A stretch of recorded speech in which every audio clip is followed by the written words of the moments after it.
एक आहे ना बिरबल टी द्या. दारूने असं डोकं जड झालं एकदम. बिरबल इथं नाही भेटत ते. अरे मग तिथं काय लिहिलंय? बाबा अरे ते बिरबल नाही हर्बल टी म्हणतात त्याला. हरबल का? हरबल मध्ये मग काय घालतो तुम्ही? हरभरे घालता का? अरे हरभरा नाही, मग अरे दालचिनी आणि अद्रक घालतो. अद्रक नको मग मला ते ना चार नको. अद्रक खाल्लं ना पाद्र भाव होतं. काय मग आताच नवीन लग्न झालंय मग. ग्रीन टी देऊ का मग? ग्रीन टी दे. ग्रीन टी म्हणजे कशी एकदम कडक. पण ग्रीन टी मध्ये काय घालू? मध घालू का लिंबू घालू? मध घाल ना मध. पण ग्रीन टी कडू असते बरं का.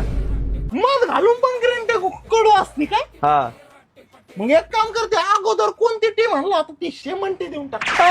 मग आता शेमन टी नाही रे बाबा, मग लेमन टी म्हणतात त्याला. लेमन टी द्या लेमन टी दे. पण लेमन टी मध्ये काय घालू? मध घालू का साखर घालू? एक काम कर आय घाल नाही तर ना कुत्र्याचा पाय घाल. लेमन टी साठी ना लिंबू संपलेत. ब्लॅक टी देऊ का? एक काम करते ब्लॅक टी राहून दे पोपटी राहून दे. तुम्हाला आता एक 90 दे. चहाच्या दुकानात तुझी आजी ठेवली का 90?